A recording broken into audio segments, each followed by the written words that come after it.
So if I'm Mm-hmm. walking around, most than likely I'm the only one looking gay around, you Oh, know? And now I'm walking in a parade with everybody who looks like me, who's different. And I was just like, wow. So it's not me, the only one walking down the street that's gay, you know? It's mm-hmm. interesting. Oh. Now, Brandon, I saw that you were doing drag. How did that come about? So when we had embassy in Hamilton, I used to go there, but before I was able to go out when I was 19, I kind of got to just got into like it on Facebook, following different people, like different queens that were local and stuff like that. And I Mm-hmm. found that it was very interesting. So I actually had some friends as well that I'm close with who do drag too. And so I kind of, kind of went to their shows and just got to see what they got to do during them, right, as well. So it really Mm-hmm. sparked my interest. And I did it for about 3 years and then I had to stop Mm-hmm. because I moved away. Okay, so what was your first sexual experience, Brandon? It was with one of my close friends that I actually grew up with. Mm-hmm. Me and him just kind of experimented together. Okay, that's what I was trying to get to. Was he male? Yeah, he was male. Yeah. Okay. Yep. So was it a good experience or bad experience? Um, it was okay. Okay. I mean, So, Adam, for Yeah. you, what was your first gay experience like? When you first said, I'm in, I want this guy, I'm going over his place, and it's gonna happen. Um, so like, I mean, there was always like, little kids playing around, whatever, I'm not gonna Mhm. get into that, but when I would say like I was actually 17, I was on Grindr saying that I was 18, and I think that was the Mhm. first time Okay. that I Now, actually, officially went to somebody's place. okay. So, how did you feel after it happened? After the first experience, you had never done it before. After your first experience, how did you feel afterwards? Did it tell you, I'm gay and I liked what just happened? Yeah, it was exactly Okay. like that. Hmm. Okay. What about you, Brandon? yeah, exactly. It kind of like it did fulfill what I was kind of like, hoping Mhm. to angle towards. Okay. Now that you got, oh, now I that like that, eh? I get it. Now that you guys um, are out and you're comfortable with who you are, you've told your parents, how do you feel now that gay is in the mainstream? And for you young people now, mainly for you, Brandon, if you plan on doing drag, you now have the RuPaul Drag Race. What do you think of that? RuPaul's Drag Race, I think, is so amazing and inspiring. Mm-hmm. I mean, I know there is Brooklyn Heights from Toronto, and she's now a Mm-hmm. judge on RuPaul's Drag Race. And Okay. just to watch the way that she grew, that was truly like really inspiring as well. Okay, what about you, Adam? How do you feel about the RuPaul Drag Race? Have you ever done drag, Adam? Because you're beautiful. Your face is soft. You look gorgeous. Thank you. I've dabbled. I haven't gotten full drag. Just kind of played around with the eye makeup. I'm not um really good at the eye makeup. I'm trying to learn them myself. But I think RuPaul's Drag Race really helped mainstream sort of pave the way of drag. I mean, before then, most of the people didn't know what drag is, you know? Okay.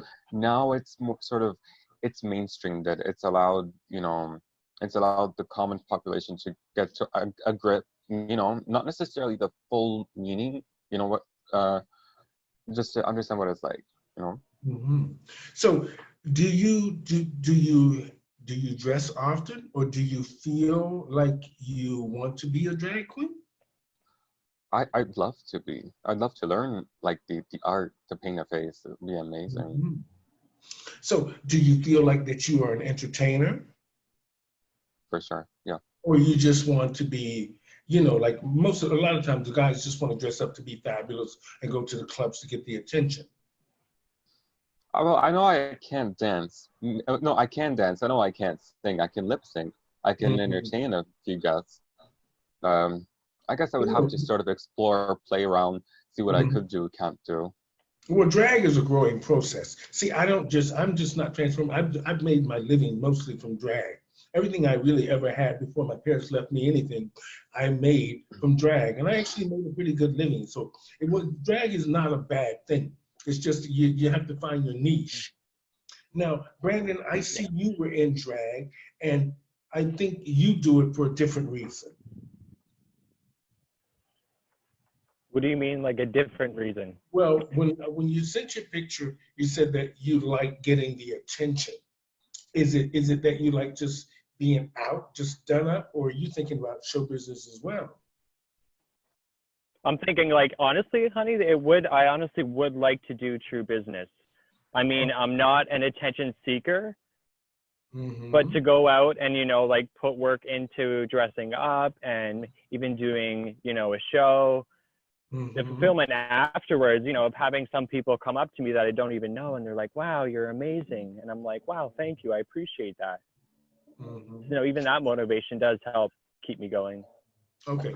Now, Brandon, you said that you were an advocate for mental illness. What does that mean?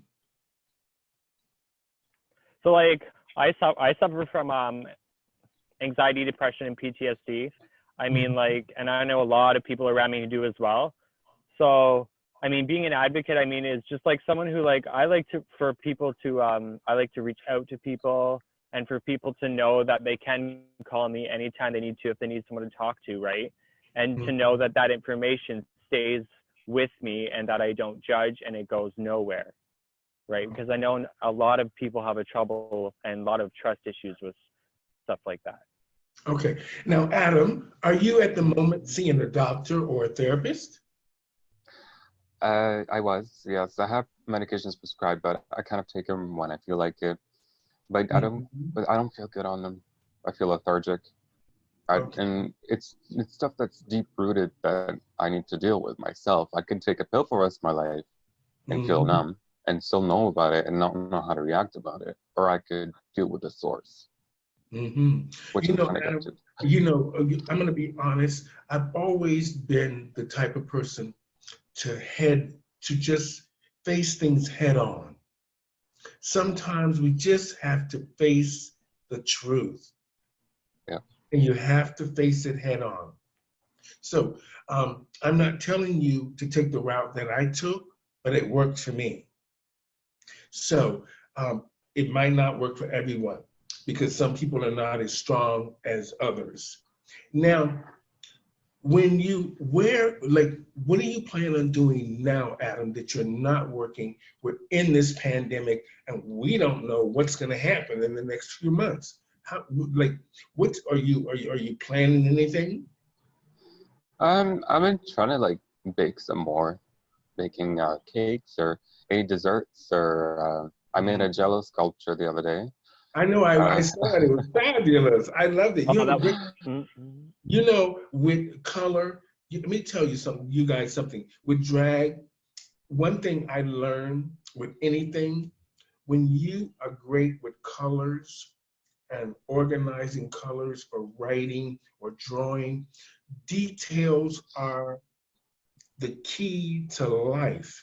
If you understand, I'm attracted to people that are detailed. And when I saw your Jello sculpture thing there, the first thing I thought, the right color combination, and it looked like art. A lot of people wouldn't see that, but I did. And I thought, oh my God, this guy's a genius. He's great. He can put the color combinations together, and other people who are just as artistic as he is understands what he's doing. And it was great. I loved it. I thought it was fabulous. So I take my hat off to you. You did a good job. The Jello thing was good. I'm not one for Jello because I'm a girl. I need to really eat. I need to feel like I'm full. Jello ain't gonna do it. Unless you put some vodka in it, then that's a different story. Yeah. We can adjust the recipe for you, ma'am. Now, I hear that